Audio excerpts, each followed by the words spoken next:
우리 참 한국 모임의 최초의 모임이라고 할 수 있는 노량진 교회를 방문하게 돼서 참 감사합니다.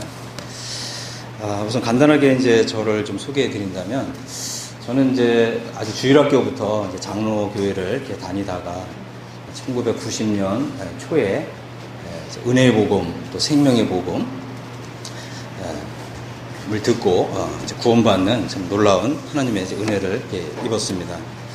참 그 후에 이제 특별히 이제 우리 모임에 대한 이제 관심을 이제 갖게 되고, 이제 전도 출판사라든가 이제 이런 이제 책을 통해서 이제 모임에 대한 이제 소개를 이렇게 받게 되었습니다.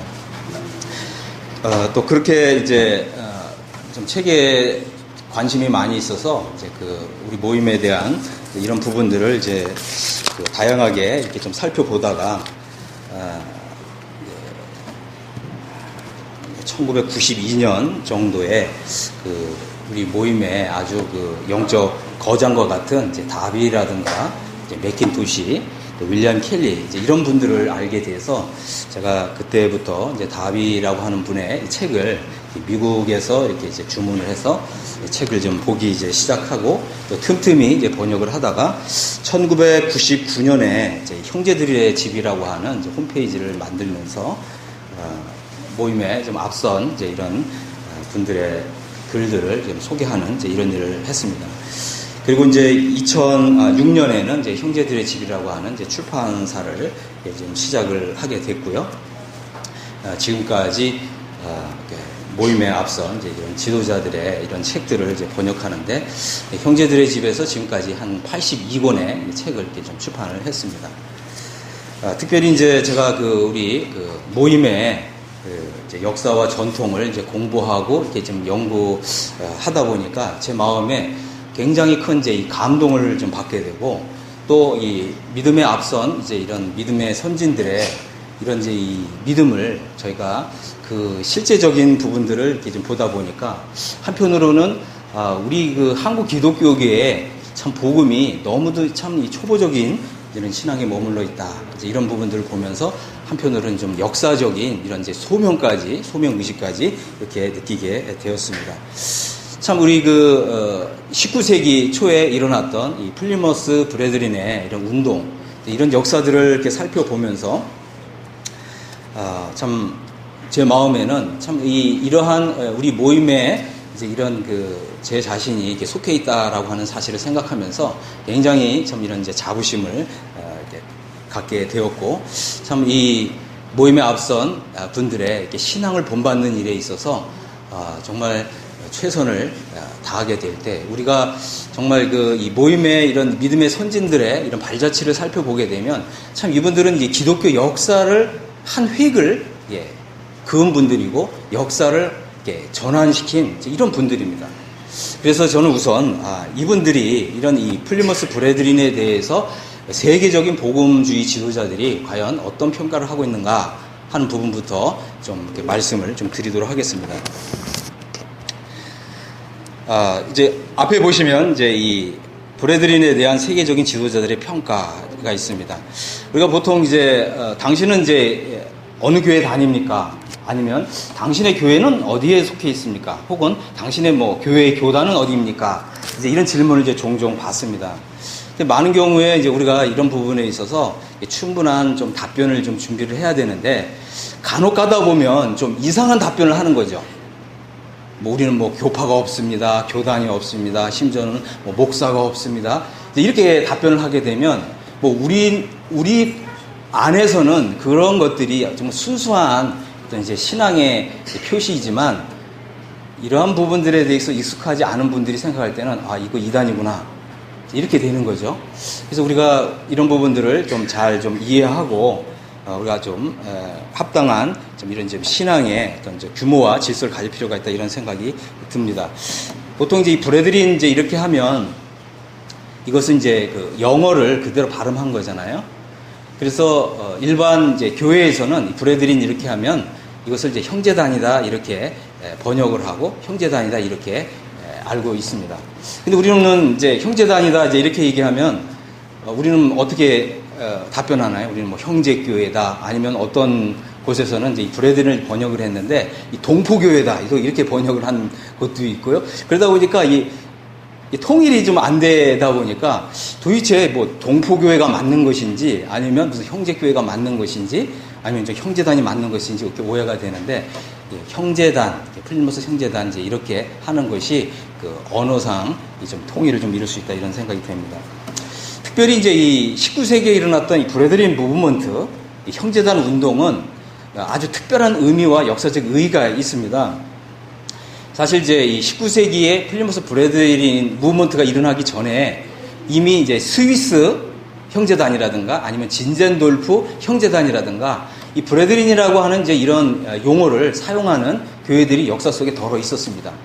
하지만 이 플리머스 브레드린은 아주 독특한 다른 이 브레드린이라고 하는 이런 이제 이름을 사용한 여러 교회 역사 속에서 일어난 여러 어떤 신앙 회복 운동과는 차별이 되는, 구분이 되는 이제 이런 차이점이 있습니다. 그래서 이런 부분들도 아울러 좀 설명을 드리고자 합니다. 우리가 이제 이 위키피디아라고 하는 이제 이런 그 사이트에 보면 이 플리머스 브레드린 크리스찬 처치, 사실 이게 그 일반 교계에서 우리를 이렇게 우리에 대해서 정의하는 정확한 명칭입니다. 플리머스 브레드린 크리스찬 처치. 그래서 우리는 이제 보통 그냥 브레드린 이제 이렇게 얘기를 하는데 이제 이것이 정확한 명칭이 맞습니다.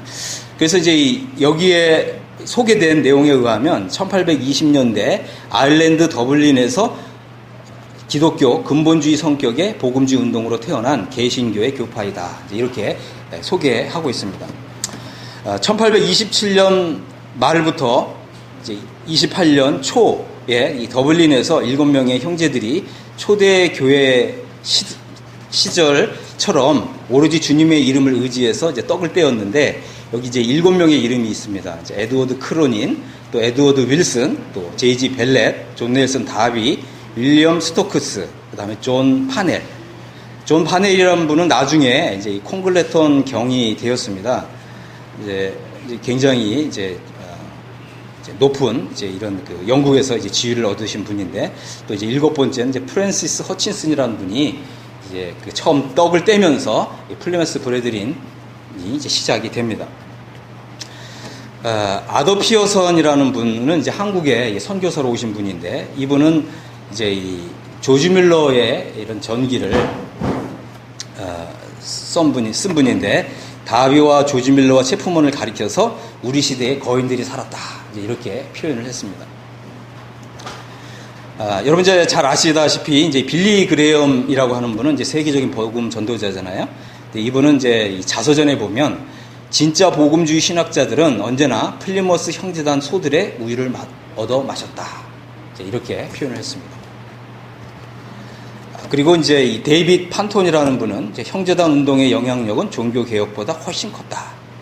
종교 개혁은 끊임없이 개혁해야 하는 프로테스탄트 교회를 낳았지만 형제단 운동은 개혁할 필요가 없는 하나님이 설계하신 교회로의 회복 운동이었다. 이제 이런 놀라운 평가를 했습니다. 그리고 이제 그리피스 토마스라고 하는 분은 이제 옥스퍼드 교수고요. 이제 달라스 신학대학원의 공동 창설자인데 이분은 형제단이야말로 교회 역사상 하나님의 진리를 가장 바르게 해석한 사람들이었다. 이렇게 평가를 했습니다. 마크 프리스라고 하는 분은 자신의 쓴 책에서 이제 이 형제단 운동을 이제 이렇게 소개를 했습니다. 1800년대 초에 성령님께서 이 역사를 이제 시작하셨다. 그래서 처음에는 이제 작은 무리 운동으로 이제 시작이 되었지만 그러나 복음주의 기독교의 역사에 있어서 잊혀질 수 없는 족적을 남겼다. 이런 평가를 했습니다.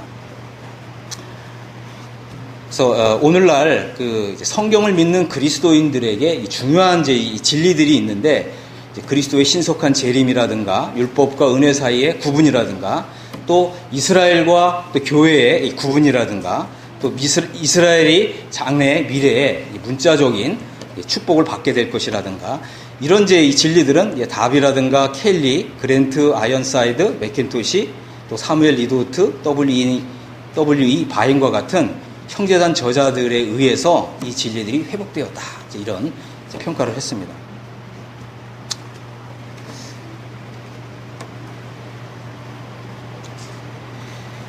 기독교 이제 신앙에 있어서 근본적인 이런 이제 진리들, 또 근본적인 교리들을 또 수호하는 이제 이런 역할을 해왔다.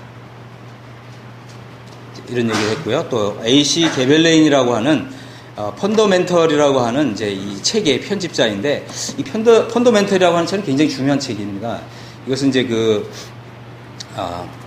이제 달라스 이제 신학대학원이라든가 아니면 밥 존스 같은 데서 필수적인 이제 교과서에 속하는 이제 이런 책인데, 이 책의 편집자인 이제 게벨렌이라고 하는 사람은 다비, 켈리, 맥키토시, 그랜트, 또 벨렛, 이런 형제들의 글 속에서 내 영혼이 필요로 하는 영적 양식을 섭취했고, 나는 이 형제들을 통해서, 이 형제들의 가르침을 통해서 나의 신앙을 형성할 수가 있었다.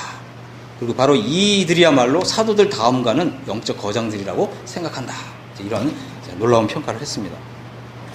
워치만니는 중국의 위대한 이제 성경 교사로 이렇게 알려져 있잖아요. 워치만니는 이제 이런 얘기를 했습니다. 나는 이제 수입의 3분의 1은 개인적인 필요를 위해 사용했고, 또 3분의 1은 다른 사람들을 돕는 일에 사용했고, 또 나머지 3분의 1은 바로 이 형제들의 책을 구입하는데 사용했다. 그리고 이제 다비를 가리켜서 이 시대 최고의 선견자다.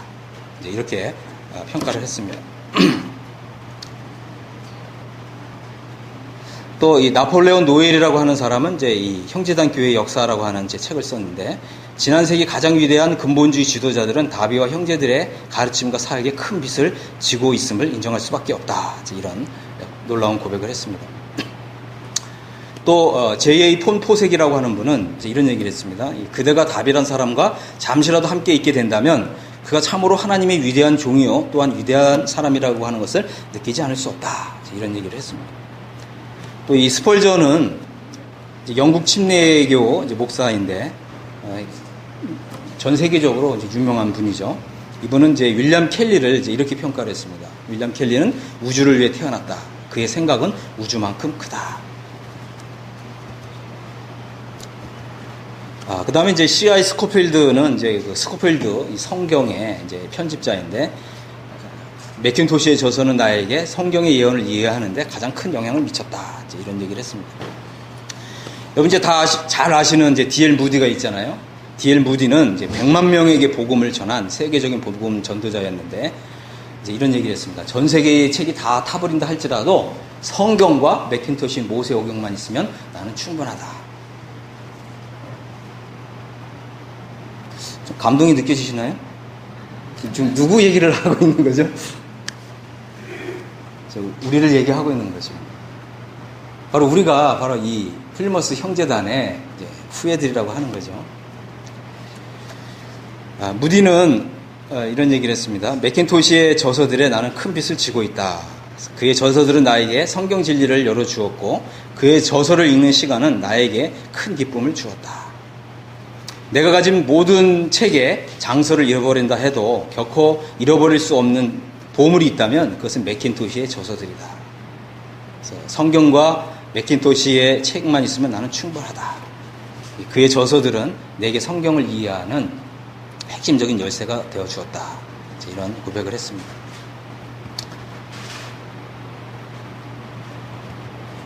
그리고 이제 사무엘 리도우트라고 하는 분은 이제 맥킨토시 모세오경을 또한 이제 아주 극찬을 했습니다. 맥킨토시 모세오경은 이제 모든 성경 학도들의 장소에 꼭 있어야 될 책이다. 사랑하는 저자 맥킨토시는 경건하면서도 진리를 표현하는데 탁월한 은사를 가진 유능한 사람이었다. 영어권 세계에서 그보다 더 아름답고도 강력하게 영어로 글을 수 있는 사람은 많지 않다.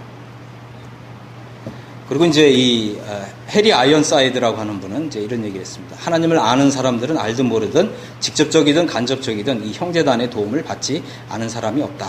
그런 얘기를 했고요. 다비의 성경 주석 시리즈는 모든 성경 학도가 평생에 곁에 두고 연구할 그의 명작이다. 이런 얘기를 했습니다. 그리고 이제 이 아이언사이드의 이제 그 전기가 있는데요. 이제 이 책을 쓴 유진 슐러 잉글리시라고 하는 분은 이런 얘기를 했습니다. 그리스도의 교회는 형제단 교회에 큰 빚을 지고 있다.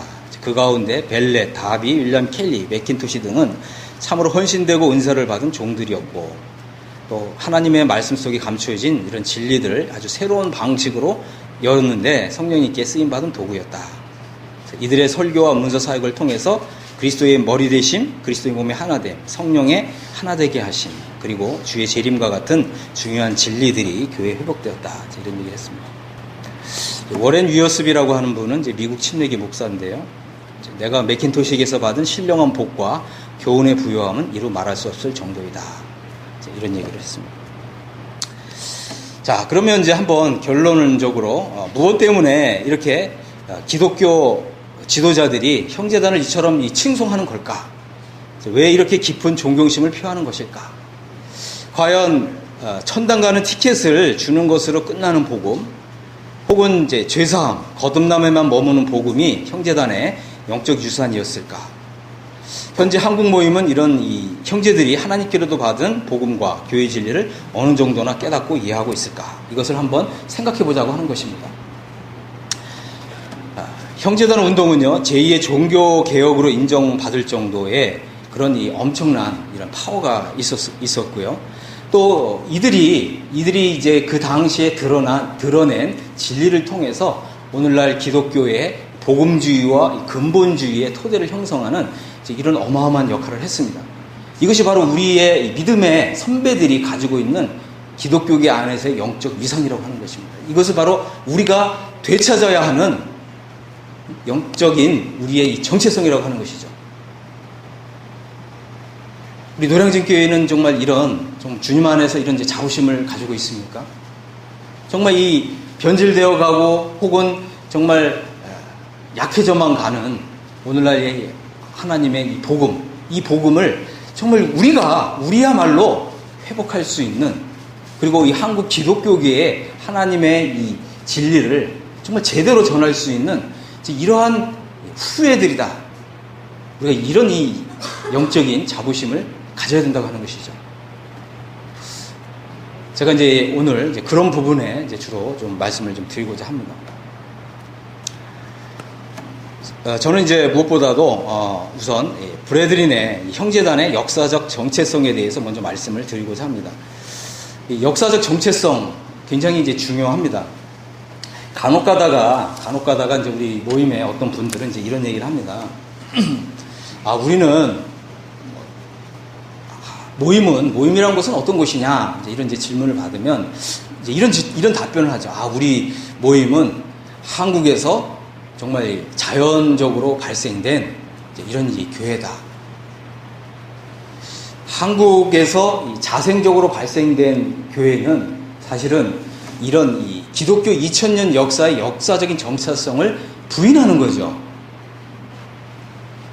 맞습니까? 영적인 정체성이 있어요. 교리적인 정체성이 있는데 한국에서 자연 발생적으로 우리 모임은 생겨났다. 만약에 이렇게 답변을 한다 그러면 굉장히 순수한 신앙인 것 같지만 오늘날 정말 상식적이고 객관적인 기독교인들은 이 말을 어떻게 이해하냐면 여기는 이단이구나 이렇게 이해를 하는 거죠. 한번 생각해 보십시오. 우리나라에서 자연 발생적으로 생겨난 기독교 교회가 중에 어떤 게 있어요? 예? 네. 박태선 있죠. 문선명 있죠. 이런 데는 신천지 이런 데는 전부 자연 발생적으로 한국에서 생겨난 기독교 이단 종파입니다. 이 말은 뭐냐면 기독교 2000년 역사의 정체성을 부정한다는 거죠. 그 다음에 어떻게 해요? 성경의 진리와 교리를 그냥 마음대로 해석한다는 거예요. 그럼 이단이죠. 그래서 우리는 무엇보다도 먼저 우리의 역사적 정체성을 알 필요가 있습니다. 형제단은 이제 피어선과 같은 분은 형제단의 이제 영적인 위상에 대해서 이제 그 시대에 우리 땅에 거인들이 있었다. 이제 이런 얘기를 했습니다. 특별히 이제 이 성경에서 믿음, 소망, 사랑이 강조되고 있습니다. 그런데 이제 이 형제단의 지도자들 가운데 이 세 분이 믿음의 사도, 소망의 사도, 사랑의 사도라고 이렇게 불렸습니다. 조지 밀러 믿음의 사도, 또 존 넬슨 다비 소망의 사도, 로버트 체프만 사랑의 사도. 이렇게 이 사도라고 하는 이름을 우리 스스로 붙인 것이 아니라 일반 복음주의 기독교계의 지도자들이 이렇게 이름을 붙인 것입니다. 19세기 초 영국 교회들의 상황을 보면 종교 개혁자들이 이제 15세기에 종교 개혁자들이 일어나서 교회를 이제 개혁했습니다. 하지만 이제 이 개혁 교회들의 특징은 무엇이냐면 개혁 교회는 끊임없이 개혁되어야 된다라고 하는 이제 모토를 가지고 있습니다. 그래서 이제 이 기독교 2000년 역사를 보면 일시적으로 부흥과 회복의 역사가 일어났지만 그러나 다시금 영적으로 죽어가는 이런 상태가 반복되는 것을 보게 됩니다. 그래서 19세기 초에 영국 교회들이 영적으로 죽어가고 있었기 때문에 이런 이 영국 국교회의 이의를 제기하는 사람들이 이제 일어났습니다. 이 사람들은 이제 영국 국교회를 이제 탈퇴를 해서 이 성경에서 말하고 있는 신약 성경에서 말하고 있는 이 교회를 회복하자. 이제 이러한 성령의 감동을 가지고 이제 따로 모이기 이제 시작을 했습니다. 하지만 이러한 비국교도 운동은 다시금 냉랭한 형식주의로 다시금 돌아갔다고 하는 것입니다. 1827년 말 다비가 이제 이 더블린의 모임에 합류를 하게 되면서 이제 7명이 이제 떡을 떼게 되었습니다. 그래서 이 형제단 교회의 최초의 모임은 이제 더블린 모임입니다. 그리고 이제 이 더블린에서 이 모임이 이제 시작되면서 이 처음에는 아주 이 소수의 사람들이 오로지 주님의 이름으로만 모이고요. 그다음에 성직자 이 계급 제도를 버리고 그다음에 그리스도 안에서 형제요. 그리고 또 모든 형제가 또 영적인 이제 제사장으로서 하나님께서 또 성령님께서 주신 은사를 따라서 이제 이 교회로 모이는 이제 이러한 신약교회 원리를 따라서 이제 처음 모이기 시작을 했는데 이 모임이 점점 부흥하고 발전하면서 이 모임 가운데 이제 가장 큰 모임이 이제 이 플리머스 이제 형제단이었습니다. 이때 가장 많이 모였던 때가 한 2,000명 정도가 모였다고 합니다. 그래서 이제 이 처음에 이 더블린에서 모이기 시작했고요. 그 다음에 이제 이 플리머스, 그 다음에 브리스톨, 그리고 이제 런던 이렇게 점차적으로 이제 모임들이 이제 확장되고 발전되는 것을 보게 됩니다. 여기는 이제 다비가 형제들과 함께 모인 최초의 이제 더블린 모임이었고요. 그 다음에 이제 여기는 이제 플리머스 모임이었습니다. 그 다음에 이제 여기는 이제 브리스톨 모임이었고요. 이제 조지 뮬러가 사역을 했던 곳입니다. 그리고 이제 여기가 이제 나중에 이제 형제단 모임의 중심 역할을 했던 이제 런던 모임의 모습입니다.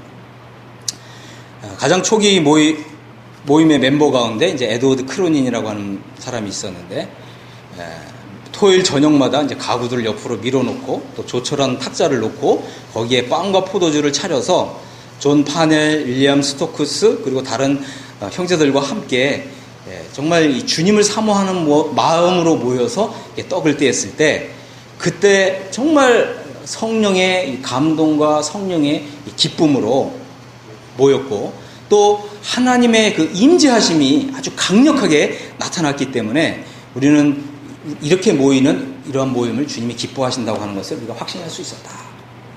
그리고 이제 이 초기에 일어났던 이제 부흥 운동 가운데 우리가 이제 그 에베소 교회에 일어났던 이제 역사를 보면 에베소 교회에는 모든 우상과 또 우상과 관련된 책들과 또 우상의 형태를 가진 그 모든 것들을 한꺼번에 모아서 전부 이렇게 불사르는 이제 그런 역사가 있었는데 동일하게 정말 이 세상적인 것 혹은 육신적인 것 그래서 정말 이 순수한 마음으로 순결한 마음으로 나 자신을 살펴보고 또 나의 가정을 딱 살펴봤을 때 저것은 주님이 기뻐하시지 않는 거야 라고 하는 분별과 판단이 되면 전부 다 갖다 버렸대요.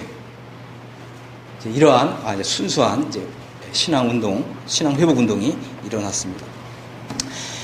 그리고 이제 이 초기에는 이제 성경 읽기 모임이 이제 이렇게 시작이 되었습니다. 그래서 하나님의 말씀을 함께 읽기 위해서 이제 형제들이 모였고요. 또 특별히 이제 이 교사의 은사를 가진 형제님이 이제 일어나서 이 성경에 대한 이제 해석과 또 이 성경을 풀어주는 이런 역사가 있었는데, 이때 정말 많은 분들이 정말 성령님이 함께 하시는 모임이다. 이런 것을 누구라도 참석했던 그 누구라도 이것을 이제 공통으로 느낄 수 있었다고 하는 것입니다.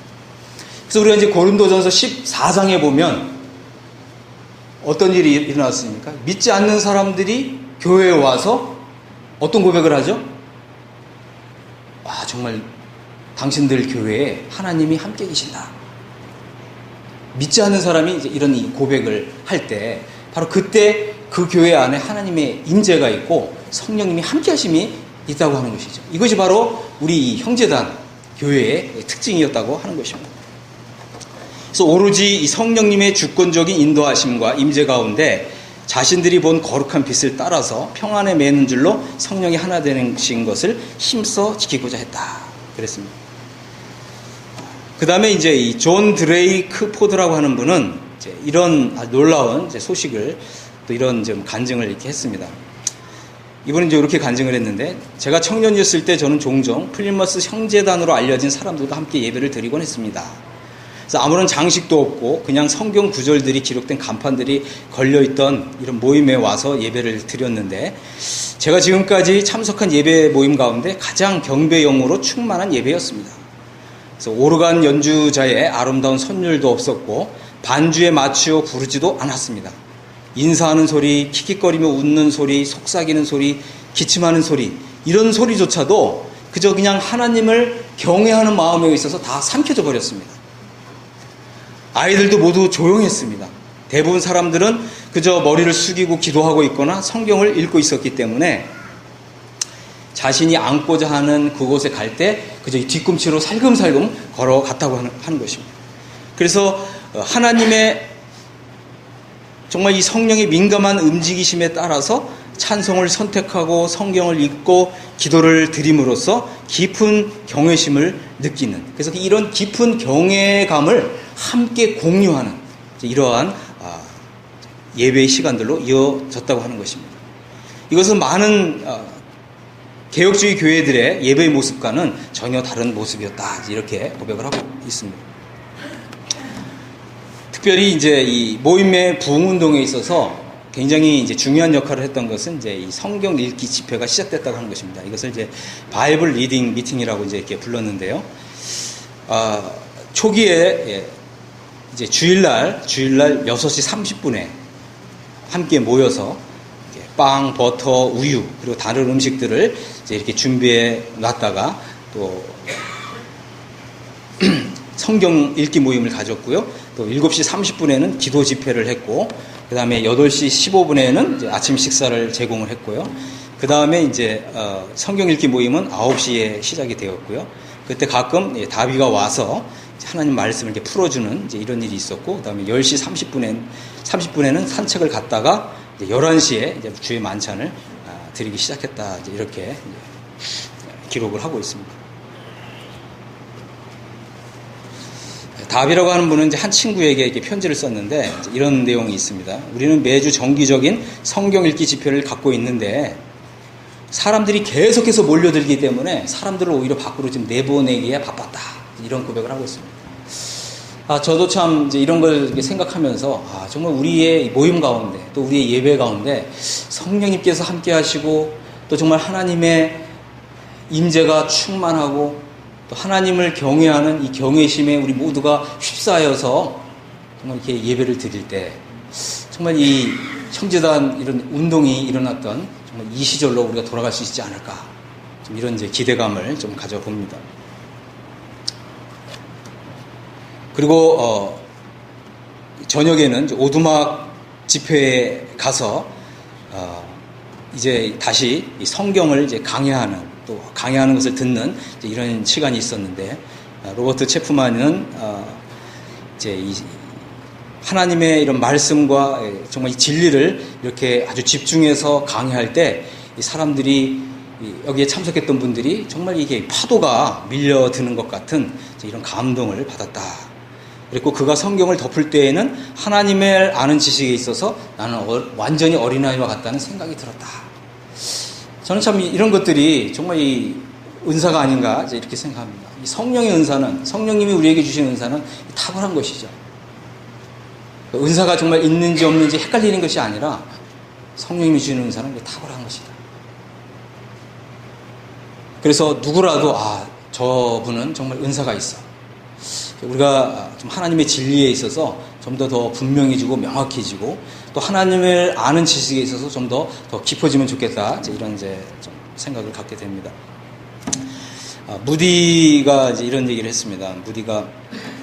무디라고 하는 분은 좀 우리가 잘 알려진 분이잖아요. 그래서 이때 당시에 이제 19세기 초에 이런 얘기가 있었습니다.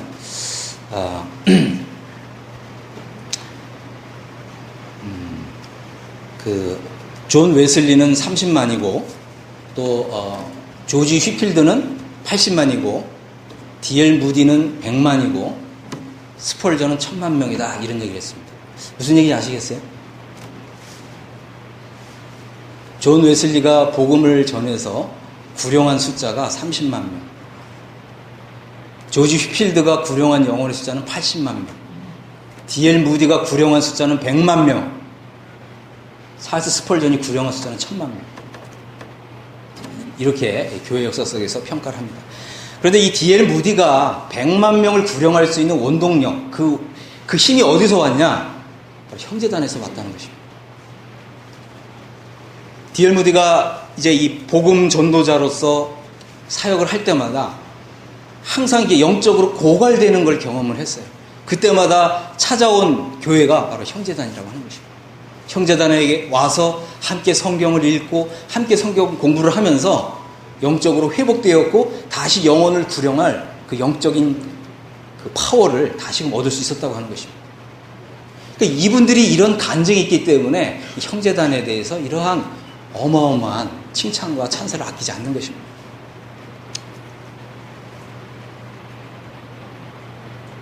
D.L. 무디는 이제 플리머스 형제단으로부터 자신은 값을 따질 수 없는 엄청난 빚을 줬다. 이런 고백을 했고요. 또 무디가 이제 이 영국에 초청을 받아서 영국 전역에 복음을 전할 때에도 바로 이제 이 형제단 교회에 있는 이런 지도자들이 영국 전역에 복음을 전할 수 있도록 그 필요한 모든 것을 이제 준비해 줬다고 하는 이러한 기록이 있습니다. 빌리 그레함은 이제 이런 간증을 했습니다. 내가 이제 10대였을 때 어머니와 아버지는 주로 이제 형제단에서 나오는 이런 책들을 정기적으로 구입해서 읽었다. 그래서 우리 집에는 항상 플리머스 형제단의 저자들이 쓴 책이 항상 준비되어 있었다. 이런 고백을 했습니다. 진짜 복음주의 신학자들은 그가 복음 전도자든 아니면 신학 교수든 아니면 목사든 전도자든 그 누구를 막론하고 플리머스 형제단 소들의 우유를 얻어 마셨다. 이런 놀라운 얘기를 했습니다. 앤드류 밀러라고 하는 분은 이제 교회사가입니다. 그래서 교회사를 쓴 저자이고요. 또 특별히 이제 이 플리머스 형제단 이야기라고 하는 이제 책의 저자입니다. 앤드류 밀러는 이제 이 플리머스 형제단 운동을 이제 이렇게 설명을 했습니다. 주님이 그들과 함께 하시면서 모든 것을 인도하셨고 그들은 전적으로 주님을 의지했다. 하나님의 복이 주 예수님의 이름으로 모인 그들 모두에게 풍성하고도 현저하게 나타났다. 그런 얘기를 했고요. F.F. 브루스라고 하는 분은 이제 유명한 영국이 나온 유명한 이제 신약 학자입니다. 오늘날 이제 한국의 기독교의 이제 목사들은 F.F. 브루스를 잘 알죠. 이분들은 이제 한결같이 이제 F.F. 브루스를 최고의 이제 신학자로 이렇게 인정을 합니다. 그리고 혹시 이제 김세훈 박사를 혹시 들어보신지 모르겠지만, 이 김세훈 박사가 F.F. 브루스의 제자죠. F.F. 브루스 밑에서 박사학위를 받은 사람이 이제 김세훈 박사죠. 이제 F.F. 브루스는 이제 윌리엄 켈리에 대해서 이제 이런 칭찬의 말을 했습니다. 그가 쓴 주석을 보면 헬라 용법에 정통했던 것이 분명하다. 특별히 바울 서신서 연구들은 헤아릴 수 없는 가치가 있다. 한 번은 이제 윌리엄 켈리의 조카가 옥스퍼드 대학에 이제 입학을 했는데 이 교수들이 깜짝 놀라는 거예요. 옥스퍼드 이제 신입생인데 히브리어와 헬라어에 대해서 너무나 아주 박식하게 잘 아는 거예요. 그래서 아니 어떻게 학생이 이렇게 원어를 이렇게 잘하느냐 그랬더니 우리 삼촌한테 배웠습니다 그러는 거예요. 삼촌이 누군데? 윌리엄 켈리였어요. 그래서 이분들이 이제 윌리엄 켈리를 찾아가 가지고 윌리엄 켈리에게 우리 옥스퍼드의 교수가 되어주시지 않겠습니까? 그랬더니 이 윌리엄 켈리가 아무 대답을 안 하는 거예요. 교수들이 그 당시 옥스퍼드는 이제 어마어마한 대학이잖아요, 그죠? 근데 이 교수 자리도 시큰둥하게 이제 반응을 하니까 교수들이 그런 얘기를 했다고 그럽니다. 당신은 도대체 유명해지고 싶은 마음이 없단 말입니까? 이제 그 윌리엄 켈리가 이렇게 대답했다고 그럽니다. 어느 세상에서 말입니까? 우리 이제 이 형제단에 속한 우리 형제님들의 그 믿음이 대단하죠. 우리 노량진교회 우리 성도님들도 좀 유명해지셔야죠. 어느 세상에서 유명해지시겠습니까? 이 세상에서요? 아니면 저 세상에서요? 이 세상에서는 무명한 자 같으나 저 세상에서는 유명한 자가 되어야 되겠죠. 아닌가요? 네. 제가 이제 우리 노량진교회 성도들과 나누고 싶은 것은 바로 그것입니다. 이 세상에서는 무명한 자 같으나 저 세상에서는 유명한 자가 됩시다. 자, 모임의 영향력을 좀 보겠습니다. 형제단 교회는 지난 160년 동안 하나님의 말씀과 기도 그리고 경건한 성품으로 알맞게 무장된 허신된 사람들이었다. 그리고 복음 전파에 새로운 지경을 열었다. 성경이 말하는 바를 그대로 드러냄으로써 얻게 된 확신이 전 기독교계에 이제 퍼지게 되었다. 그리고 기존 신학을 향해 도전했다. 그래서 이 이제 형제단의 이제 영향력에 의해서 복음주의와 근본주의 신앙을 가진 많은 이제 신학교들이 이제 일어나게 되는 것을 이제 보게 됩니다. 우리가 이제 그 NIV 성경을 보면 NIV 성경에 그 앞에 서문에 이제 이런 내용이 있습니다. NIV 성경 우리 잘 알잖아요. 그런데 이제 여기에 보면 이 NIV 성경을 번역하는 데 참여했던 이 교단들의 이름이 있는데 여기에 브레드린이 있습니다. 그래서 우리 브레드린, 이 형제단은 무학자들이 아닙니다. 무학자들이 결코 아니라고 하는 것입니다. 무학자 맞나요? 무학자 같으나 오히려 더욱 정통 보수적인 신학자들이 바로 형제단입니다. 여러분이 우리 이런 영적 위상을 알아야 됩니다.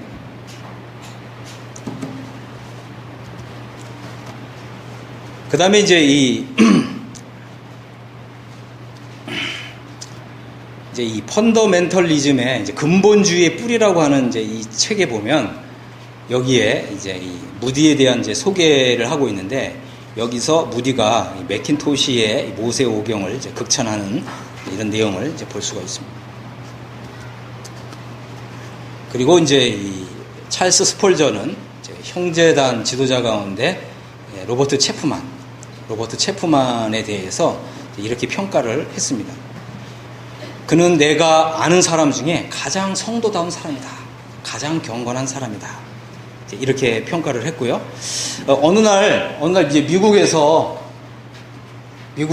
편지 봉투에 딱 이렇게 썼습니다. 사랑의 대학교. 아무 주소도 없어요. 영어로 얘기하면 사랑의 대학교. 뭐죠? 러브 유니버시티. 편지 봉투에 딱 그렇게 썼는데 체프만에게 딱 전달이 됐어요. 이때 당시에 이 로버트 체프만은 사랑의 사도로 이렇게 알려진 분이었습니다. 사랑의 대학교 체프만. 정확하게 그게 배달된 놀라운 예화가 있습니다. 참 로버트 체프만이라는 분은 참 신앙이 굉장히 놀라운 분이에요. 참 어렸을 때 18세에 이제 회심을 했고요. 그때 18세에 이런 고백을 해요. 예수 그리스도를 전하는 사람은 많은데 예수 그리스도로 사는 사람은 정말 찾아볼 수가 없다. 나는 예수 그리스도로 살겠다. 몇 살에 이런 고백을 했다고요? 네, 우리 노량진교회에 이런 고백을 하는 청년이 있죠? 아마 이제 있을 겁니다. 근데 로버트 체프만은 99세에 소천을 했는데 이분의 삶을 평가했을 때 이분은 이런 자기의 고백대로 그대로 산 사람이다. 이렇게 평가를 하고 있다고 하는 것입니다. 그리고 로버트 체프만은 한 번에 또 이런 일이 있었어요. 하나님과 깊게 기도하던 중에 하나님께서 나를 어디로 보내신다. 그래서 이제 역을 갔습니다. 그래서 어느 역을 가야 되는데 표를 딱 달라고 그러니까 역장이 얼굴을 딱 쳐다보더니 표를 안 줘요. 그래서 왜 표를 안 주냐 이렇게 물어봤더니 거기 가는 그 기차는 여기에서 안 쓴다는 거예요. 철도 역사가 시작된 이래로 거기 가는 기차가 이 역에서 서본 일이 없다는 거예요. 로버트 체프님이 뭐라고 했어요? 주님이 선다고 말씀하셨습니다. 그리고 정확하게 딱 시간이 되자 그 기차가 딱 세우고 로버트 체프만을 탁 태우고 갈 때 그 기차 역장이 어떻게 됐다고요? 졸도할 뻔했다고요. 과연 얼마나 이 로버트 체프만이라는 사람이 주님과 이렇게 깊이 교제를 했으면 이제 이런 기적과 같은 일이 일어날까요? 자, 이 형제단의 이제 이 지도자들은 세대주의 신학의 기초를 놓았습니다. 그래서 성경의 절대적인 권위를 회복했고요. 또 그리스도의 재림과 또 휴거, 또 천년왕국의 도래와 같은 이러한 사상들을 이제 이 달라스 신학교를 이제 설립했던 설립자였던 이제 스코필드라든가 체이퍼라든가 이런 사람들에게 이제 영향을 주었습니다. 그리고 이제 우리가 좀 많이 들어서 알고 있는 해리 아이언사이드 같은 경우도 이제 그 달라스 신학교의 초기 창립 멤버였는데 그런 분들에게 가장 큰 이제 영향력을 미쳤습니다. 그래서 세대주의는 20세기 전반에 자유주의의 불신앙에 대항하여 일어난 근본주의적인 이런 이제 신학을 이제 형성하는 데 큰 기여를 했고요. 그 이후에 전개된 복음주의에도 큰 영향을 주었습니다. 그래서 오늘날 이제 복음주의를 많이 이제 언급을 하잖아요. 사실 이 복음주의의 뼈대와 골격이 이제 우리 형제단으로부터 왔다고 하는 것입니다. 형제단은 이제 세대주의 신학의 기초를 놓았습니다. 세대주의 신학의 그 가장 큰 특징 세 가지를 말씀을 드린다면 이제 성경의 문자적인 해석, 창세기부터 요한계시록에 이르기까지 영해를 하는 것이 아닙니다.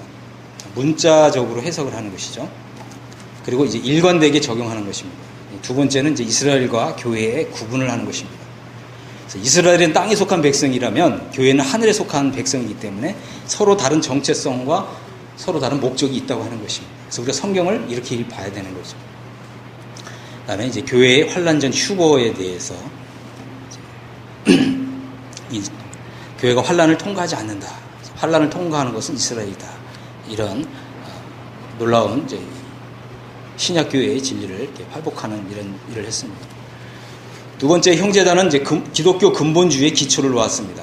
여기서 보면 이제 기독교 근본주의자란 9가지 내용에 대한 강력한 믿음을 가진 사람들인데 첫 번째, 성경이 영감되었다고 하는 것입니다. 우리는 이제 이거를 너무 많이 들어서 이거를 그냥 아무렇지 않게 들을 수가 있는데요. 신학교를 가게 되면 성경은 인간의 문학이다. 여기서부터 이제 시작을 합니다. 그래서 더러는 하나님의 말씀으로 영감된 말씀이 있다. 이렇게 가르치죠. 하지만 우리 모임은 이제 성경의 영감서를 믿고요. 두 번째 삼위일체를 믿고 세 번째 그리스도의 신성과 그리스도의 동정녀 탄생을 믿습니다. 또 창조와 인간의 타락을 믿고요. 또 그리스도의 대속을 위한 십자가의 죽으심을 믿고요. 또 육체의 부활과 그리스도의 이 문자적인 승천, 그 다음에 신자의 중생 또는 거듭남, 그 다음에 그리스도의 인격적이고 즉각적인 재림, 또 인간의 부활, 그리고 마지막 심판, 또 영원한 구원과 영원한 형벌을 믿는 이런 사람들을 이제 기독교 근본주의자라고 부르는데 바로 우리 형제단이 이러한 근본주의 기초를 놓았던 사람들이라고 하는 것입니다.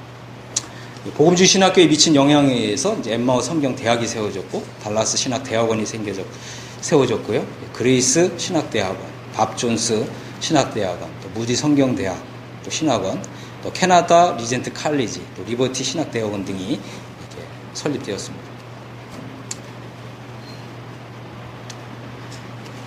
우리는 이제 이런 모임의 좀 역사적인 정체성을 알고요. 그 정체성을 바르게 할 필요가 있습니다. 우리는 앞서간 이런 모임에 정말 이 영적 거장들의 후배들이죠. 이 영적 거장들의 후예들입니다. 이 분들의 이야기를 지금까지 쭉 우리가 살펴봤지만 이분들이 남의 집 이야기가 아니라 누구 집 얘기라고요? 남의 집이요? 우리 집 얘기라는 것입니다. 남의 집 얘기 같이 들리죠? 우리 집 얘기 같이 들립니까? 아멘. 네. 우리 집 얘기라고 하는 것입니다. 우리는 정말 자긍심을 가져야 돼요. 당신들은 도대체 교단이 어디입니까? 노량진 교회는 도대체 교파가 어디예요? 여러분 어떻게 대답을 하셔야 됩니까 이제? 우린 족보 있는 가문입니다. 아시겠죠? 뼈대 있는 가문입니다. 영적 뼈대 있는 가문이에요. 자, 이제 좀 마지막으로요. 영적 정체성에 대해서 살펴보겠습니다. 무슨 정체성이요? 영적 정체성. 지금까지 우리는 이제 역사적 정체성에 대해 살펴봤는데 이제부터는 영적 정체성에 대해 살펴보겠습니다. 다비는 이제 이런 얘기를 했습니다. 영적 해방과 그리스도와의 연합의 진리는 하나님께서 형제단에게 주신 영적 유산이다. 이런 얘기를 했습니다. 이 부분에 대해서 한번 살펴보겠습니다. 자, 믿음의 사도라고 불린 조지 뮬러가 있는데요. 조지 뮬러가 믿음의 사도로 불리는 데에는 아주 중요한 영적 체험이 있었다고 하는 것입니다. 조지 뮬러는 예수님을 구세주로 받아들였고요. 또 주님을 위해서 또 주와 복음을 위해 살고자 이제 헌신을 했습니다. 그리고 이것은 이제 20살 때 이루어진 일이고요. 그리고 나는 그때부터 그리스도를 사랑했지만 더욱 그리스도를 사랑하고 있다. 그리고 해가 바뀔수록 더욱 주님을 사랑하고 있다. 이런 고백을 했습니다. 조지 뮬러의 믿음, 하나님께서 굉장히 높여주셨는데요. 조지 뮬러의 믿음은 그가 이제 20대에 목표를 세웠습니다. 뭘 세웠다고요? 목표. 우리도 신앙의 목표를 세울 필요가 있습니다. 조지 뮬러는 이런 목표를 세웠습니다. 나의 목표는 하나님의 영광을 드높이는 것이다. 나는 단지 기도와 믿음이라고 하는 이 두 가지 도구를 통해서 하나님이 4,000년 전과 마찬가지로 지금도 여전히 살아계신 분임을 나는 세상에 증명하고 싶었다. 조지 뮬러 이런 고백을 했습니다. 정말 하나님께 무관심한 이 세상에 하나님이 살아계신 분임을 나의 삶을 통해서 증명하고 싶었다. 이 조지 뮬러의 고백이었습니다. 노량진 교회 우리 청년들도 이런 목표를 갖고 계시죠? 네, 아멘. 그런데 조지 뮬러가 이런 믿음의 영성을 가지는 데에는 비밀이 있었다고 하는 것입니다. 자, 1825년에 회심했다고 고백을 했습니다. 그런데 이제 29년, 4년이 지난 후에 내가 구원받은 지 4년이 지난 후에야 나는 비로소 나는 죽고 그리스도께서 사시는 삶이 이루어졌다. 이런 고백을 했습니다. 돈에 대한 사랑도 없어졌고 지위에 대한 사랑도 사라졌고 신분에 대한 사랑도 없어졌고 세상의 쾌락과 직업에 대한 사랑도 사라져버렸다. 하나님만이 나의 전부였다. 나는 하나님만 있으면 충분했다. 이런 고백을 했다고 하는 것입니다. 무슨 일이 있었을까요? 이걸 한번 좀 살펴보겠습니다. 조지 뮬러는 원래 침례교 목사였습니다. 그런데 건강이 극도로 악화되어서 테인머스라고 하는 곳에 요양차 왔는데 거기에서 바로 이 형제단에 속한 설교자의 설교를 듣습니다. 이 테인머스에서 설교한 이분의 이름은 이제 공개되지는 않았어요. 이분이 이런 얘기를 했습니다. 여러분은 주님 외에 더 사랑하는 것이 있습니까? 여러분의 마음속에 하나님보다 더 사랑하는 것이 있다면 그것이 여러분의 영성을 가로막고서 여러분 속에 있는 여러분의 순수한 신앙이 세상을 향해서 터져 나오는 것을 막고 있습니다. 만일 하나님보다 더 사랑하는 것이 있다면 지금 그것을 고백하고 회개하고 버리십시오. 조지 뮬러가 생각을 했습니다. 나는 주와 복음을 위해서 헌신한 사람인데 과연 주님 외에 내가 더 사랑하는 게 뭘까? 난 다 버렸는데. 근데 버리지 않은 게 딱 생각났어요. 뭘 버리지 않았을까요? 자신의 명예심. 그럼 뭘까요? 하나님 말씀을 딱 전하고 강단에서 내려오는데 어느 자매님이 딱 오셨고 형제님 오늘 말씀이 너무 좋았습니다. 그러면 굉장히 기분이 막 해피해지잖아요. 그죠? 근데 어느 형제님이 형제님 오늘 말씀이 그게 뭡니까? 이 부분 틀렸고요. 저 부분 틀렸고요. 이렇게 딱딱 집어주니까 어때요? 기분이 살짝 해피하지가 않죠? 왜 그렇다고요? 자아가 살아있다. 그래서 그때 생각했어요. 주님보다 더 사랑하는 게 있다. 뭐라고요? 자신에 대한 명예심. 그래서 이것을 생각하고 주님 앞에서 눈물을 흘리면서 좀 울면서 회개했습니다. 주님, 제가 주님보다 더 사랑하는 것이 있었어요. 그래서 조지 뮬러가 마치 설교자가 자신의 속마음을 꿰뚫고 있는 것 같이 느껴졌습니다. 주님이 더 사랑했던 것. 세상적인 것은 아닐지라도 성경에 대한 지식 사랑했다. 이걸 생각했고요. 두 번째는 자신의 명예를 더 사랑했다. 그러한 것들이 진토같이 느껴졌습니다. 그리고 온통 회개의 영으로 가득하게 돼서 그것을 주님 앞에 이제 버렸습니다. 정말 자기의 이 선한 양심으로 나는 이 모든 걸 다 버리겠습니다.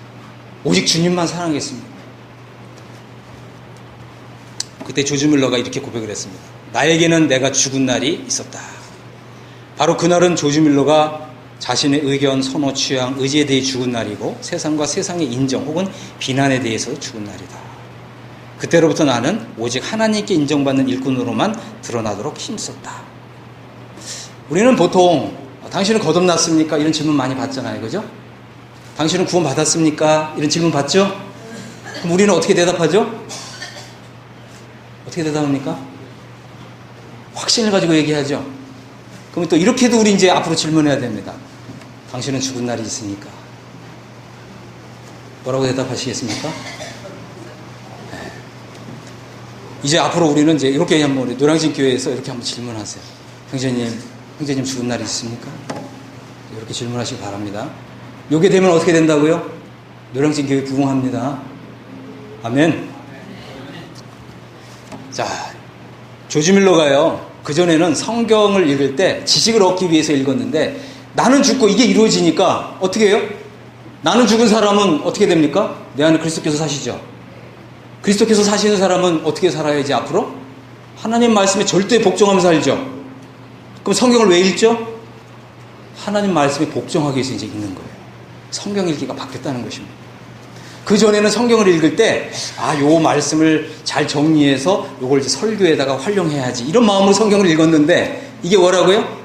지식을 얻기 위해서 성경을 읽었는데, 나는 죽고 내 안에 그리스도께서 사시니까, 이제는 말씀에 순종하기 위해서 성경을 읽어요.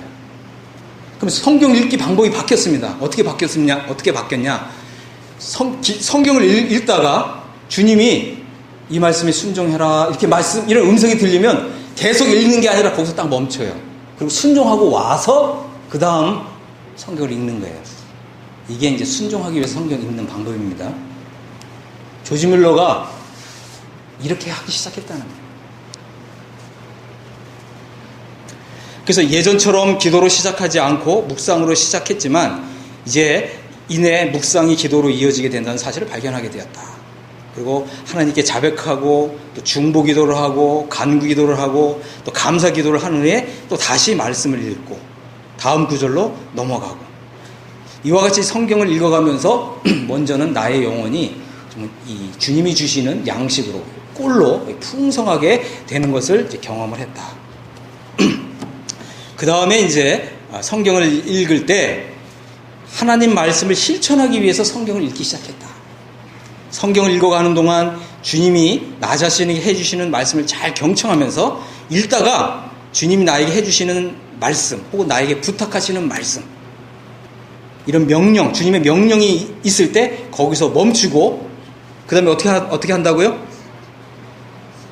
거기서 멈추고 순종하고 와서 그 다음 구절을 읽었다. 이것이 바로 하나님을 존중하는 신앙이라고 하는 것입니다. 그러니까 조지 뮬러가 하나님의 음성을 듣고요, 하나님의 말씀을 존중하기 시작하니까 하나님께서 나의 음성을 존중해 주셨다. 이런 고백을 했습니다. 조지 뮬러는 이후부터 5만 번 기도 응답을 받습니다. 몇 번 기도 응답을 받아요? 5만 번. 이 말은 그래서 조지 뮬러가 이렇게 얘기를 했어요. 우리가 하나님의 음성을 들으면 하나님께서 우리의 기도를 들으신다. 그렇죠? 이 말은 뭐죠? 우리가 하나님 말씀에 순종하면 하나님께서 우리의 기도에 응답해 주신다. 이런 놀라운 고백을 했습니다. 이런 믿음의 사도가 되기 바로 전에 조지 뮬러는 나는 죽고 내 안에 그리스도께서 사신다고 하는 이 놀라운 이 진리가 단순히 그냥 성경에 기록되어 있는 그냥 말씀이 아니라 자신의 체험이 되었다고 하는 것입니다. 그때 조지 뮬러의 삶이 변화되었다고 하는 것입니다. 우리도 이제 조지 뮬러의 이런 믿음의 발자취를 따라가기를 원합니다. 자, 그 다음은 이제 이 소망의 사도 존 넬슨 다비를 한번 살펴보겠습니다. 다비는 이런 얘기를 했습니다. 그리스도께서 내 삶의 유일한 목적이었다. 내게 사는 것이 그리스도였다. 나와 주님 사이에는 구름 한 점 없었다.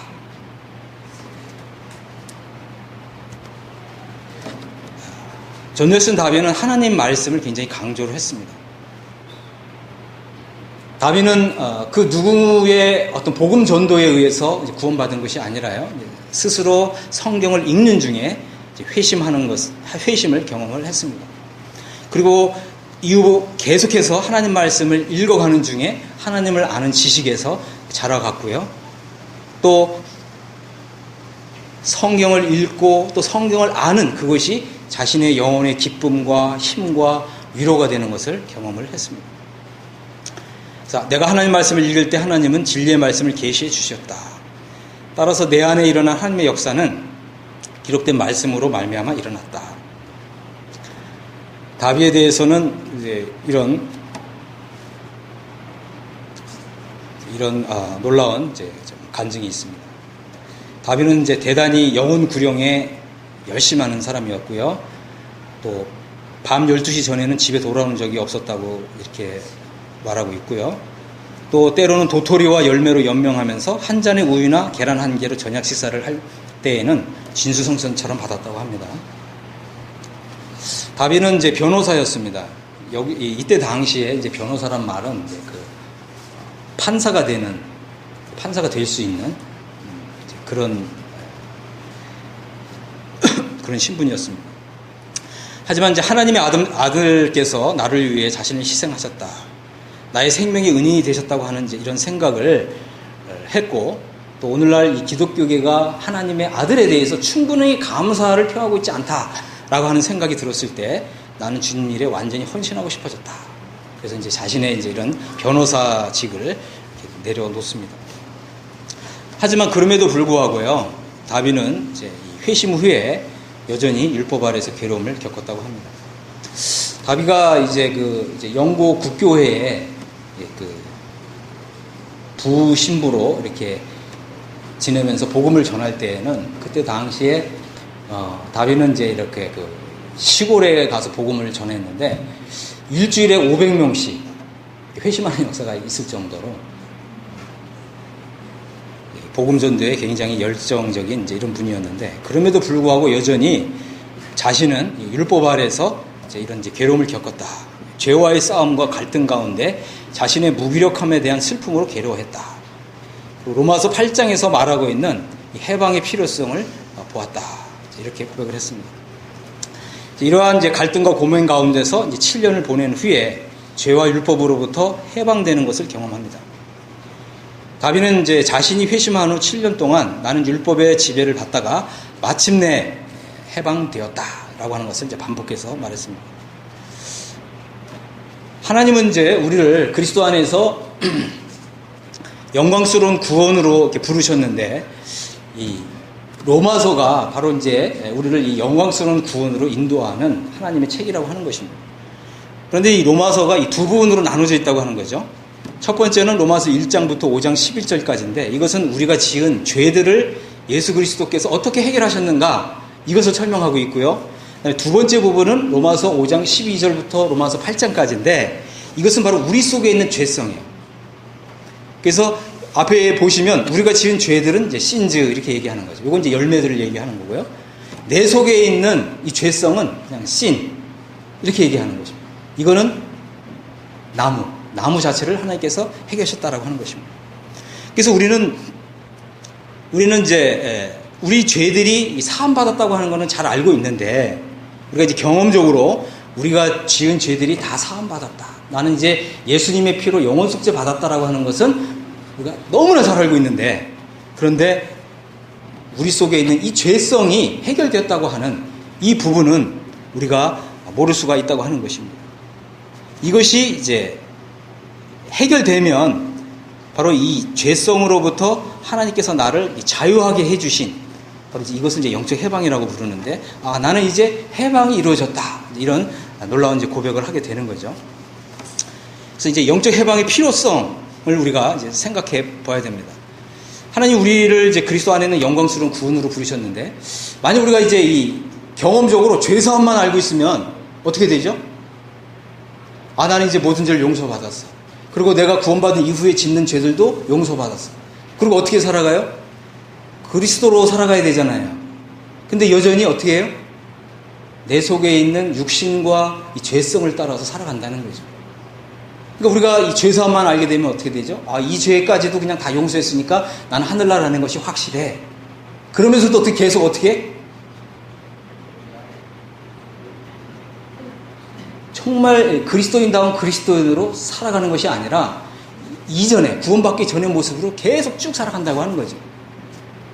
하나님께서는 우리를 이런 죄들만 용서해 주신 것이 아니라 우리 속에 있는 육신성까지도 해결해 주셨다고 하는 것입니다. 그래서 만일 죄사함만을 전부로 알고 있다면 어떻게 돼요?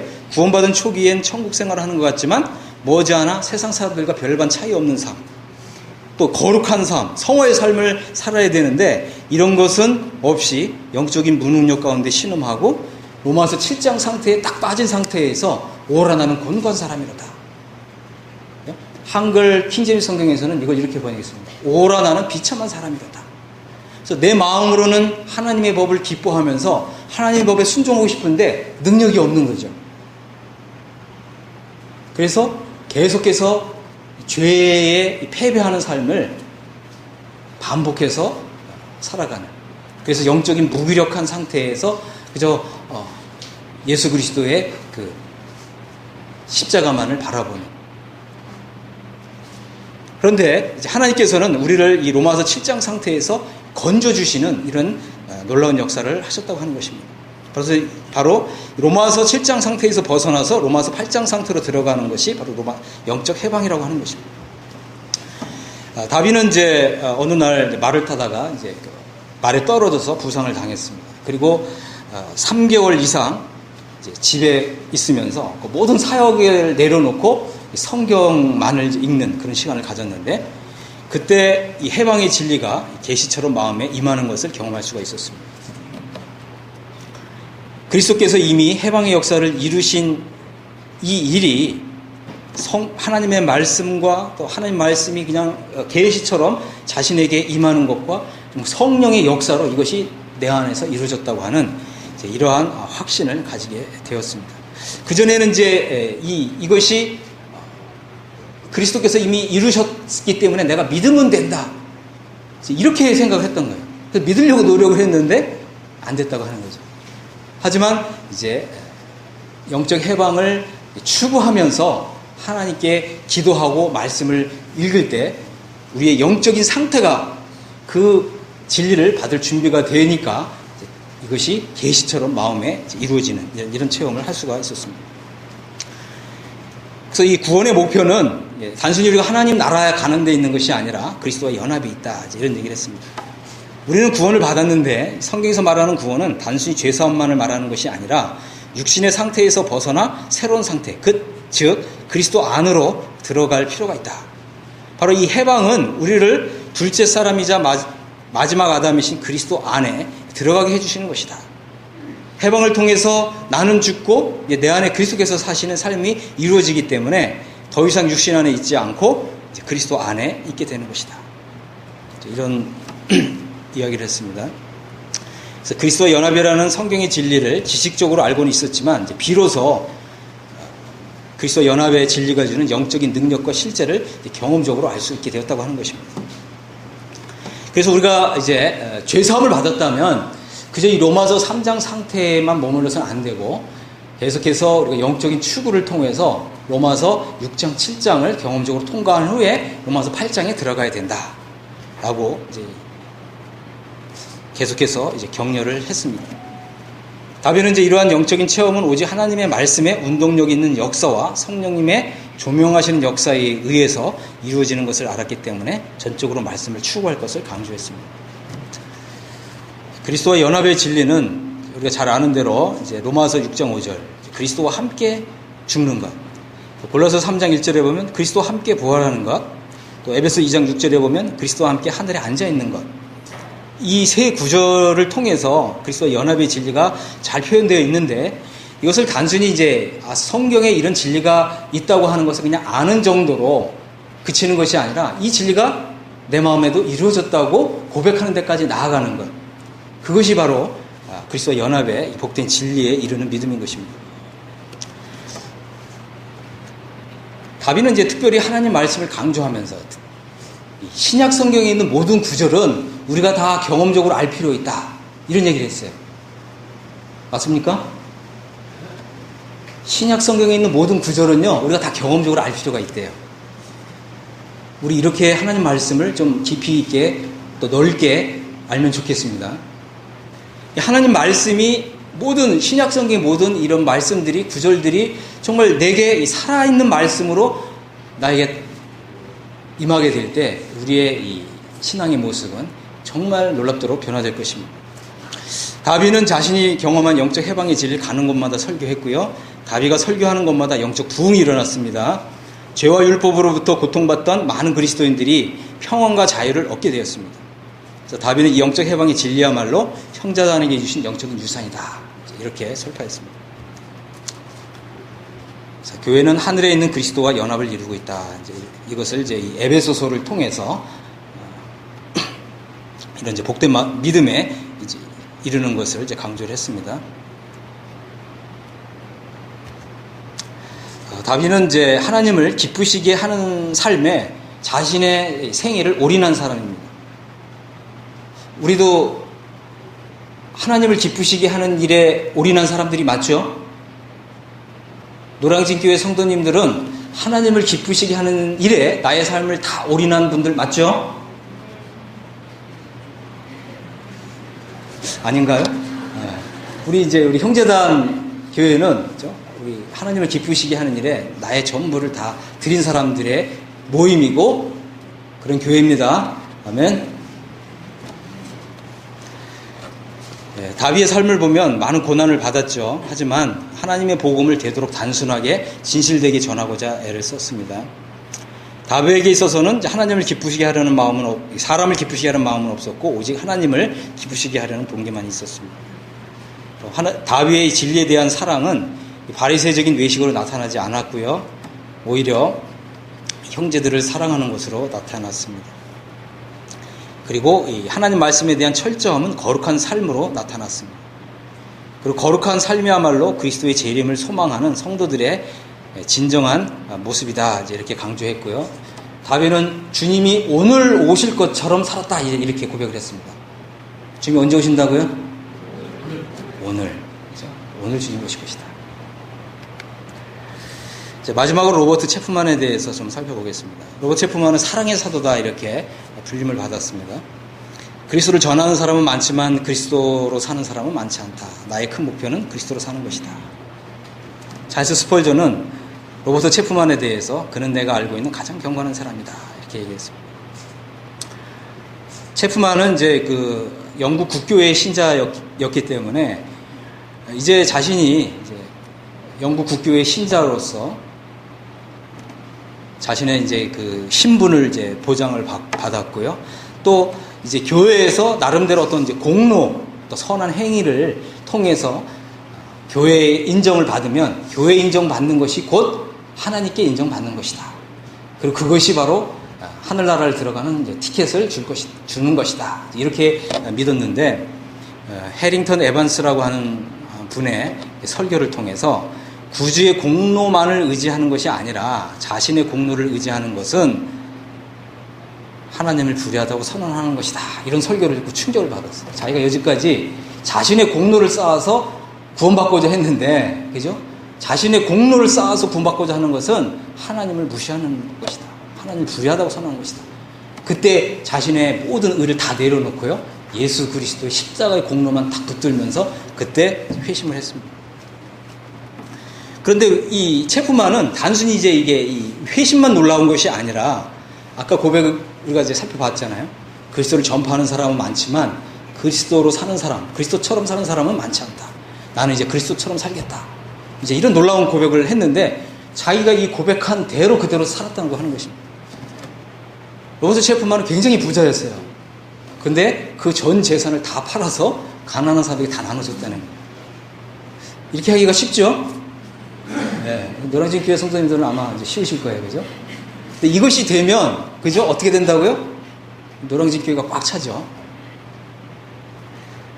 체프만은요, 자기 재산을 다 가난한 사람에 나눠주고요, 자신이 주로 고백하는 그리스도를 전적으로 따르는 삶이 아니면 결코 자기의 영혼이 만족할 수 없다는 걸 알았다고 하는 거죠. 우리 그리스도인이잖아요. 그죠? 그리스도인이 우리의 삶을 전부 다 하나님께 올인하지 않으면 우리 영혼은 정말 진정한 행복을 맛볼 수가 없다는 거죠. 그래서 나는 죽고 그리스도로 사는 삶만이 영원한 목마름을 해결하는 길임을 알았기에 성공 가도를 달리고 있던 변호사의 길도 버리고 주와 복음을 위해서 온전히 헌신하는 그런 삶을 살 수가 있었습니다. 내 소유를 팔아 가난한 사람들에게 나눠주라. 그리고 와서 나를 쫓으라. 체프만은 이 말씀대로 순종하지 않고 계속 성경을 읽는 것은 자신의 양심을 속이는 일이라고 생각을 했습니다. 그래서 말씀 그대로 순종을 했고요. 이 형제단의 지도자들의 특징은 뭐냐면 하나님 말씀을 그대로 순종하는 거예요. 그리고 이제 영국에서 가장 가난한 지역인 반스테플이라고 하는 곳에 가서 사역을 시작을 했습니다. 그것은 이제 극도로 가난한 사람들이 모여 사는 곳이었고, 술 취하고 오물과 시궁창의 쥐들과 병이 득실거리는 그런 곳이었는데, 그의 목표는 이런 가난한 사람들에게 그리스도의 복음을 전해서 이 사람들을 하늘에 속한 사람들로 변화시키는 것이었습니다. 이 체프만의 목표는요, 이런 사람들을 단순히 그냥 하늘나라 가게 해주는, 천당 가게 해주는, 티켓 주는 이런 복음이 아니고요, 이런 사람들을 변화시켜서 그리스도로 사는 사람들로 변화시키는 것이 내 사역의 목표다. 이런 목표를 가졌다고 하는 것입니다. 그리고 마침내 체프만은 바로 그곳을 사랑으로, 자신의 이 사랑의 영성으로 천국으로 또 변화시켰다고 하는 것입니다. 마지막으로 우리는 이제 정말 우리가 이 형제단에 속한, 그리고 성제단의 이런 믿음의 거장들의 발자취를 쫓아가는, 우리가 정말 그분들의 후예들이 맞다면 우리는 어떻게 해야 된다고요? 그분들의 믿음을 본받아야 된다. 아멘. 예수 그리스도는 어제나 오늘이나 동일토록 영원토록 동일하신 분이십니다. 그 시대에 이렇게 믿음의 거장들을, 그들의 믿음을 이렇게 높이신 주님은 오늘도 동일하게 우리 가운데서 우리 믿음을 이렇게 높이기를 원하신다고 하는 것입니다. 우리 형제단의 역사적 정체성, 영적 정체성에 대해 살펴봤습니다. 우리 앞으로 이렇게 우리 믿음의 정말 이 선진들의 이 믿음을 쫓아가시겠습니까? 하나님께서 우리 모두를 축복해 주시기를 간절히 원합니다. 복을 주시기 원합니다. 정말 이 믿음의 이 거장들이 가졌던 이런 믿음을 본받는 우리 모두가 되기를 원합니다. 아멘. 마지막으로요, 우리 이제 형제들의 집 사역을 잠깐 소개하겠습니다. 형제들의 집 사역은 1999년에 이제 홈페이지를 만들어서 이런 믿음의 선진들의 이런 글들을 번역해서 소개하는 일을 하고 있고요. 또 2006년부터는 이제 출판 사역을 하고 있습니다. 플리머스 형제단의 영성을 그대로 담아 책으로 펴내는 문서 사역 기관입니다. 또 영적 해방과 그리스도와 연합의 진리를 한국 교회에 소개하고 있습니다. 또 앞서간 또 이런 형제들의 저서를 출판 보급함으로써 우리 한국 모임의 위상을 높이고 한국 기독교계를 선도하는 이런 일을 하고 있습니다. 제가 이제 이런 사역을 하고 있다 보면 일반 교회로부터 많은 이제 이런 우리 모임에 대해서 묻는 이런 내용이 옵니다. 전에는 이제 그 한기총에 있는 이단 대책 그 부위원장이라고 하는 분이 대구 행복한 교회가 이단이냐, 또 유평교회가 이단이냐, 이런 이제 문의를 저한테 했습니다. 그래서 제가 이제 이런 내용들을 이렇게 그 문서로 만들어서 그분들에게 이제 보내드렸습니다. 그래서 이제 주님께서 특별히 이제 이런 사역을 또 감당하도록 이렇게 해주시는데, 이제 이런 부분들을 우리가 좀 다 살펴봤지만, 이런 우리를 보고서 이단이라고 한다면 말이 되지 않겠죠. 우리 그 사람이 이단이겠죠. 그래서 이제 주님이 이제 이런 형제들의 집에서 이런 사역을 하도록 인도해 주셨습니다. 그래서 우리 이제 형제들의 집이 앞으로 정말 이렇게 이 한국 모임의 위상을 높이는 이런 일에 참 쓰임 받기를 원합니다. 아멘. 그래서 이런 일에 우리가 함께 기도해 주셔야 되겠죠? 네, 그래서 이제 후원자들을 모집합니다. 그래서 제가 이제 후원 모집에 대한 내용을 이렇게 좀 준비를 해왔습니다. 뒤에 이렇게 둘 테니까 꼭 참고하시고요. 기도로 후원해 주시기 바랍니다. 그 다음에 이제 마지막으로요, 영적 해방에 관련된 책이 전체 16권이 있습니다. 그리고 그리스도와의 연합을 소개하고 있는 책이 전체 17권이 있습니다. 그래서 특별히 이번 기회에 또 안내된 요거를 보시고요.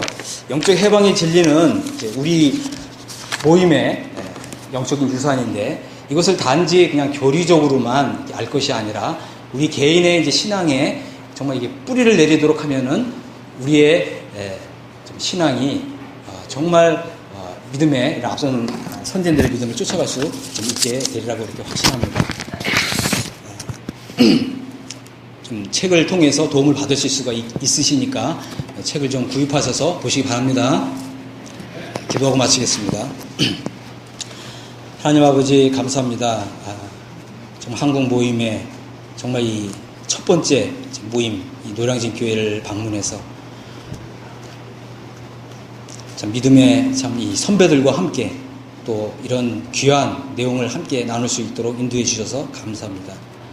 아버지 하나님, 노량진 교회가 참 가지고 있는 한국 모임에 참 위상이 있습니다. 이제 참 우리가 그동안 이 시간 동안 이렇게 살펴본 영적 해방과 그리스도의 연합의 진리가 우리 노량진 교회 모든 성도님들에게 참 뿌리를 내릴 수 있는 은혜를 더해 주시옵소서. 이러한 진리가 단지 우리의 귀로만 듣고 또 우리가 지식적으로만 아는데 그치는 것이 아니라 우리 신앙에 뿌리를 내릴 수 있도록 은혜를 더해 주시옵소서. 아버지 하나님께서 정말 노량진 교회를 높이시고 또 복의 복을 더해 주시고 한국 모임을 정말 선도하는 이런 귀한 모임으로 축복해 주시기를 간절히 바라고 비올 때 우리 주 예수 그리스도의 이름으로 아버지 하나님께 이것을 기도했습니다. 아멘. 감사합니다.